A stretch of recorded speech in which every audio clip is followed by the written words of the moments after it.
할렐루야, 주님을 찬양합니다. 킹덤 빌더 전두성 목사입니다. 교회 회복 메시지 시리즈 오늘 제목은 완전 굴복과 완전 복종, Total Submission and Total Obedience. 2008년 4월 27일 완전 굴복하고 완전 복종하는 것이 하나님의 영광의 통로가 되는 길이다 하는 말씀으로 Total Submission and Total Obedience라고 하는 주님의 음성이 들렸습니다. 이곳까지 와본 적이 없었습니다. 하나님을 신뢰하고 그의 음성에 순종하여 이곳까지 이른 적이 저의 생애에 한 번도 없었습니다. 석주간 시장을 못 보았습니다. 석주간 1불도 수중에 없었습니다. 4월 20일 금식 시작부터 하루 한 끼 먹고 기도 중에 있었으나 그것도 먹을 것이 없어서 라면과 수제비까지 다 끓여 먹고 마지막 한 주간은 집사람과 함께 굶었습니다. 눈물이 다 났습니다. 그런데 힘들어서의 눈물이 아니라 그렇게 복종하고 굴복하고 있는 나 자신이 대견해서였습니다.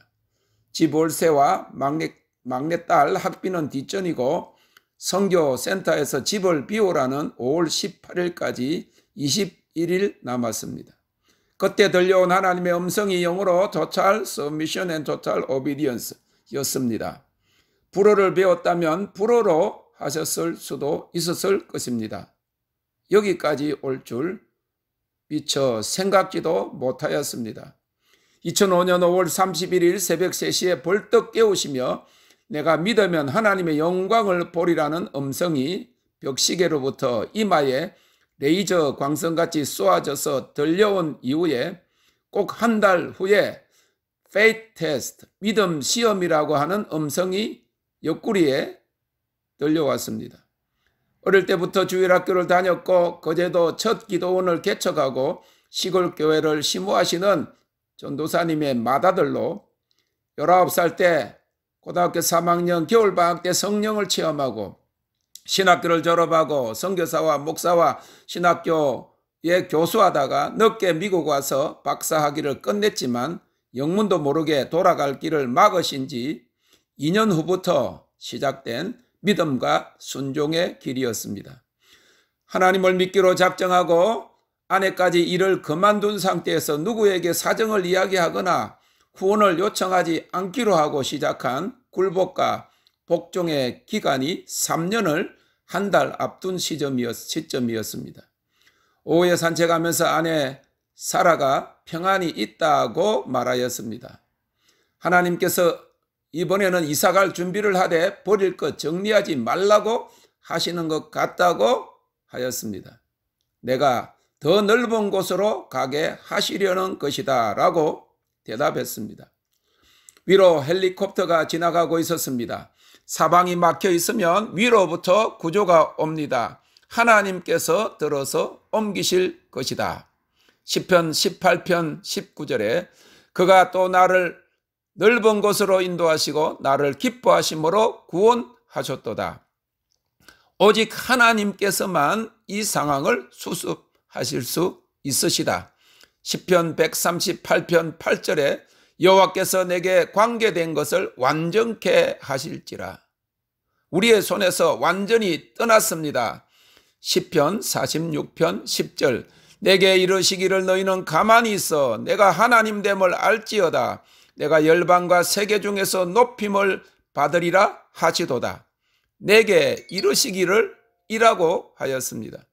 하나님께서 나에게 말씀하시고 보여주시지 않았으면 이곳까지 순종하여 올 수 없었습니다.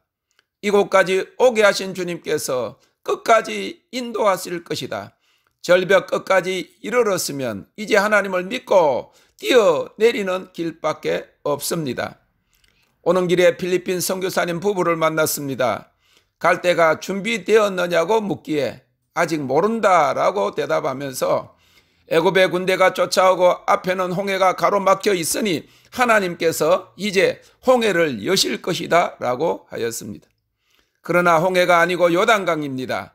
하나님의 법궤 말씀을 메고 강에 발을 담그는 것입니다. 가나안 땅의 열매를 먹을 것입니다. 아내 사라에게 내일부터는 기도 중지하고 하루 종일 하나님을 찬미하고 영어로 기도하자. 기도하면 내 생각이 나온다. 아직도 무엇을 구하는 내 생각을 내려놓자. 하나님을 찬송하고 영어로 기도하자. 우리가 어떻게 기도할지 모르니 아버지의 원대로 되기 원합니다 라고 기도하자고 했습니다. 완전 굴복과 완전 복종은 우리로 상황을 회피케 하시는 것이 아니라 산 정상으로 올리시기 위한 것입니다. 2006년 아주사 100주년 집회 때에 만난 미국 사역자 로리가 지난 2년간 우리가 힘들 때마다 예언적 기도로 앞길을 알려주면서 도와주었습니다. 그런데 일주일 전에 기도를 부탁하였는데 하나님께 물어보아도 아무것도 말씀하시지 않는다는 것이었습니다.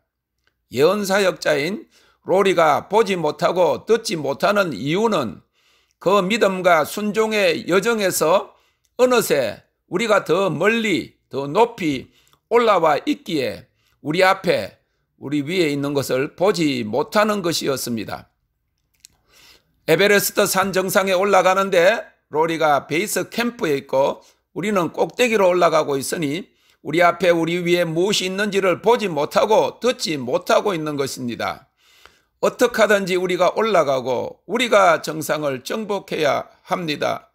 미국에서 영적 사역을 하고 있는 친구 목사도, 한국에서 영적으로 오래 사역하는 나를 아는 목사님도, 로리도, 찬양 사역자 테리도, 그리고 다른 많은 사람들이 나와 아내가 정상을 정복하기를 기다리고 있습니다.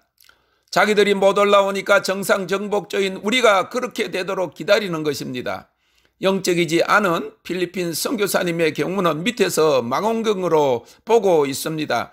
어떻게 되는지 무전기로 체크하고 있습니다.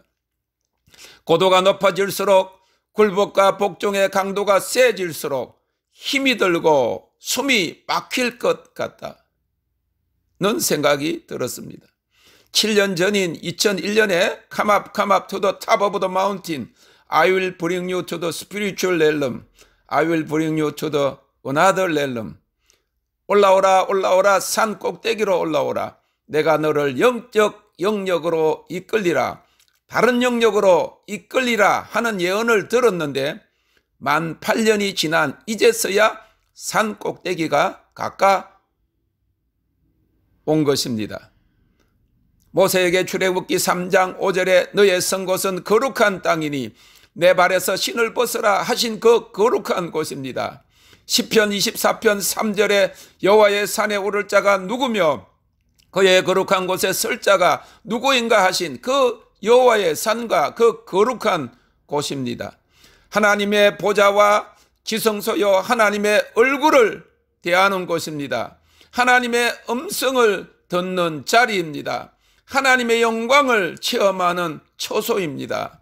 하나님의 산 꼭대기 하나님의 얼굴을 대면하기 바로 직전 그 앞은 한 치 앞도 보이지 않는 흑운이 가리고 있습니다. 그러나 모세는 하나님이 계신 암흑 흑운 띡다거니스로 나아갔다고 출애굽기 20장 21절에 기록하고 있습니다. 보이지는 않지만 음성은 들렸기 때문인 것입니다. 모세는 하나님의 영광을 보고 그 영광을 가지고 내려왔습니다. 완전한 굴복과 완전한 복종이 그것을 가능케 하는 것입니다. 완전한 굴복과 완전한 복종으로 부르심을 받은 자에게는 능력의 겉옷을 주십니다. 성령의 은사를 받아서 사역하는 단계가 아닌 성령 안에서 영광 안에서 성령께서 다 하시는 단계의 특출한 기름 부으심입니다. 단지 내가 능력과 은사를 받아서 사역하는 수준을 넘어서서 다른 사람들에게 능력을 전수해 주어 그들도 능력 안에서 사역하여 하나님 나라를 확장하고 열방을 추수하는 기름 부으심 능력의 겉옷을 부어 주십니다. 하나님께서 교회 전체에 미치는 이러한 권능의 겉옷을 주실 사람을 찾고 계십니다. 그들은 하나님을 경외하는 자들로서 죄를 미워하고 하나님의 법을 사랑하는 사람들입니다. 그들은 죄와 싸우되 피 흘리기까지 하고 하나님께 굴복하되 삶 전체를 드리며 하나님께 순종하되 죽기까지 순종하는 자들입니다. 그들은 광야에서 회개와 주님의 오심을 외치는 자들의 소리요 보라 신랑이로다 라고 잠자는 신부들을 깨우는 나팔 소리입니다.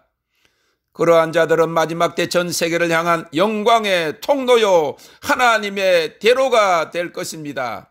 이사야서 40장 3절에 외치는 자의 소리여 가로되 너희는 광야에서 여호와의 길을 예비하라 사막에서 우리 하나님의 대로를 평탄케 하라. 2005년 5월 31일 새벽 3시에 내가 믿으면 하나님의 영광을 보리라 하는 그 음성을 들은 지 3년이 아직 차지 않아 믿음에 대한 시험이 아직 끝나지 않았습니다. 믿기로 작정하고 순종하기로 작정하면서 하나님께 하나님 저는요 나이도 많고 만 51세 어릴 때부터 교회 다녔고요 성경도 많이 읽었고요 신학교도 여럿 한국과 영국과 인도와 미국에서 졸업했고요 박사학위도 했으니 이것은 속으로 그리고 무엇보다 처음 시작하는 것도 아니고 자녀들도 기다리고 있으니 속성으로 해주세요 기도했건만 하나님의 영적 신학교도 꼬박 만 3년임을 나중에 알게 되었습니다. 바울이 어릴 때부터 율법을 배웠고 바리새인 중에 바리새인이며 그 당시 율법에 정통한 가말리엘 문화생이었으나 그도 주님을 극적으로 만난 후에 3년 동안 아라비아 광야에 거하였습니다. 그리고 14년 후에야 간접적으로 그가 경험한 삼청천 체험을 간증할 수 있었습니다. 2008년 4월 22일 며칠째 하루 한 끼 먹으며 금식하고 있었습니다. 금식 기도가 아닙니다. 어떤 것을 기도하는 것이 아니었습니다. 그냥 있는 것이었습니다. 비참한 생각이 들었습니다. 갈수록 바짝 마르고 아무 일도 없고 돈도 없고 언제 어떻게 될지 모르는 가운데 암담한 생각과 함께 비참하다 여겨졌습니다. 그러나 하나님이 시키는 일을 하려고 한다. 돌아보지 못하는 그 당시 너뚱이 12살 막내 베키 생각이 났습니다. 그러면서 7 동생 중에 21살이나 차이 나는 막내 여동생이 11살 때 평생 기도원과 시골교회 셋을 지으신 아버지가 마지막에 낙심해서 일찍 환갑때에 돌아가신 것이 기억났습니다. 그동안 어릴 때부터 아버지 없이 자라난 어린 동생들 심정 생각해 본 적이 없었습니다. 하나님께 가까이 가면 갈수록 더 암흑 상태입니다. 모든 것이 점점 없어집니다. 그러면서도 언제 끝날지 모르겠다. 영적으로는 벌써 끝난 것 같은데 현실로는 아직입니다. 그동안 집회에 오던 두 목사님께 교회 장소에 대한 문의를 하였습니다. 둘 다에게서 거절이 왔습니다. 그럴 때 아프리카의 영적 사역자 스프라이저 시토리 모슬렘에게 혀 잘리고 팔 잘리고 순교 당했다는 소식을 2008년 4월 22일에 들었습니다. 그렇다. 자진해서 시작한 길에 아직 죽기까지는 순종하지 않았다. 누가 나의 혀를 자르고 팔을 자르고 껍질을 벗기는 것이 아니었다. 단지 좀 살이 빠지고 눈이 쑥 들어간 것처럼 보일 뿐 알량한 내 자아와 내 자존심이 죽지 않아서 비참하게 생각되는 것 뿐이다. 갈 길이 멀다. 죄와 싸우되 아직 피 흘리기까지는 해보지 않았다. 육신의 정욕, 안목의 정욕, 이생의 자랑을 극복하지 못하고는 평생 쓰임받기 힘들다는 것을 알면서도 비록 성령은 받아서도 항상 충만하지 않았기에 그리고 내가 아직 죽지 않았기에 그것의 굴레를 벗어나지 못한 채 한편 양심의 가책을 느끼며 그래도 주의 일을 하고 싶은 마음으로 버텨온 세월이 아니었던가. 이참에 내 안에 숨겨진 생각의 견고한 진을 발견하여 박살내지 않고는 죽을 때까지 자유롭지 못할 것 같다는 생각이 들었습니다. 기도하면 내 뜻을 말하게 되니까 기도 안 하기로 작정하였지만 속에서 생각이 기도로 튀어나왔습니다. 주여 나를 건지소서. 가난과 수치와 비자 문제와 무능에서 주여 나를 풀어주셔서 물질과 환경에서 주여 나를 옮기소서. 이사갈 곳과 가족과의 거처를 주여 나를 사용하소서. 일할 곳을 주시고 사명을 주시옵소서. 시편 71편 2절 주의 의로 나를 건지시며 나를 풀어주시며 주의 길을 내게 기울이사 나를 구원하소서. 그러면서도 갈수록 힘들다. 처음 불세례와 하나님의 영광을 체험하고 난 후에 소문이 나서 2년 차에는 뉴욕과 시카고와 라스베가스 등 곳곳에서 집회 요청이 왔었고 가면 치유를 비롯한 엄청난 역사가 나타나서 그냥 그대로 부흥사가 되는 줄 알았습니다.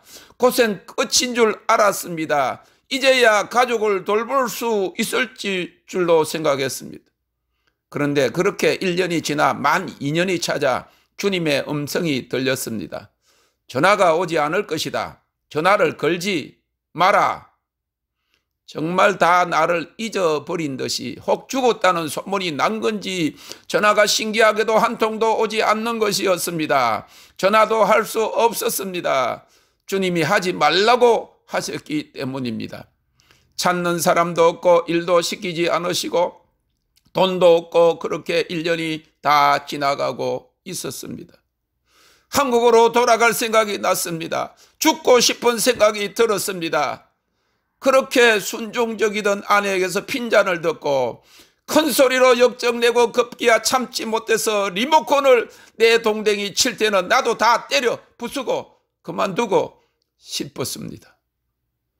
하기야 3주간 동안 시장을 가지 못했으니 같은 꿈과 음성을 들어 모든 이유를 알면서도 그 인내에 한계가 다다랐을 것입니다. 기도가 나왔습니다. 모세처럼 되지 않게 해주세요. 여호수아가 되게 해주세요. 끊이지 않는 백성들의 원망에 그렇게도 온유하다고 하나님께로부터 인정받은 모세도 순간적으로 참지 못해 반석을 향해 명하여 물을 내라 하였건만 지팡이로 신경질적으로 2번 내려친 하나님의 명령을 어긴 대가로 결국 가나안 땅에 들어가지 못하지 않았던가. 미국아 100만 불 넘게 쓰면서 공부하고 순종하며 기다렸던 11년의 세월들을 다 끝장내고 마음대로 하고 싶었습니다. 2년 동안 막혔다가 다시 초빙이 온 교수로서의 안정과 명예 등도 다 버렸는데 고작 3주간 먹을 것 없다고 하나님을 기다리는 일을 포기하지 않을 것은 내 고집으로 봐서도 아내가 이미 알고 있었습니다. 그럼에도 불구하고 신경질은 나는 것이었습니다. 그래도 그 대상이 나에게입니다. 하나님께는 아닙니다. 그러나 내가 이제 화를 내고 불평하고 원망하면 그 대상은 내 위에 아무도 없기에 바로 하나님께 하는 것이 됩니다. 그냥 참고 기다려야만 합니다. 하나님께 처분을 맡기는 수밖에 없습니다. 제발 불쌍히 여겨 빨리 무엇이라고 말씀하시기를 바랄 뿐이었습니다. 최소한 음성이 들리면 힘들어도 순종한 할 훈련은 되었기 때문입니다. 주님의 들리는 음성은 아니었지만 기록된 말씀이 주어졌습니다. 이사야서 30장 15절 너희가 돌이켜 안전히 처하여야 구원을 얻을 것이요 잠잠하고 신뢰하여야 힘을 얻을 것이오늘. 이사야 30장 18절 그러나 여호와께서 기다리시나니 이는 너희에게 은혜를 베풀려 하시며 일어나시리니 이는 너희를 긍휼히 여기려 하심이라. 대저 여호와는 공의의 하나님이시라. 무릇 그를 기다리는 자는 복이 있도다. 안달하지 말고 잠잠하고 평안하고 믿어야 된다고 하십니다. 잠잠히 기다리고 하나님을 신뢰하는 것이 나의 힘이라고 하십니다. 내가 기다리는 것 같았는데 여호와 하나님이 기다리신다고 하고 나에게 은혜를, 긍휼을, 복을 주시기 위함이라고 하시는 것입니다. 그렇다. 하나님의 완전하신 뜻이 계시되기까지는 기다리게 하심이 우리에게 은혜와 긍휼이다. 갑자기 주셔서 망치지 않게 하시려는 하나님의 사랑이다. 앞으로 경험할 것은 이전의 세대가 경험하지 못한 엄청난 영광이 될 것이다. 하나님께서 주도권을 주시고 내가 믿으면 하나님의 영광을 보리라고 하셨다. 자신의 말씀을 걸고 약속하신 것이다. 초조치 말고 신뢰심을 가지라 말씀하신다. 하나님을 기다리고 하나님을 의지하자. 하나님은 다 아신다. 이 상황을 주도하신다. 하나님께서 하라고 하신 것이고 순종하고 있는 것이다. Faith test, 믿음의 테스트다. 이 믿음이 하나님과의 친밀함을 깊게 하는 것이다. 이 믿음이 기적과 능력의 통로가 되게 하는 것이다. 이 믿음이 영광의 통로가 되게 한다. 그렇게 믿음과 의심 가운데 왔다 갔다 힘들어하는 중에 영으로 들려온 하나님의 음성이 total submission and total obedience, 완전 굴복, 완전 복종. 2008년 4월 27일 결국은 믿음의 시험이었던 것이다. 자비로우신 주님이 혼자만 아니라 아내와 함께 둘이서 그렇게 풀지 못해서 힘들어하던 문제의 정답을 알려주셔서 그 시험을 통과할 수 있었습니다. 완전 굴복과 완전 복종이 3년 영적 영광학교 졸업시험의 마지막 정답이었습니다. 이제까지의 믿음이 비로소 의심을 완전히 배제한 100% 확신이 되게 하셨습니다. Thank you, Lord. 주님을 찬양합니다.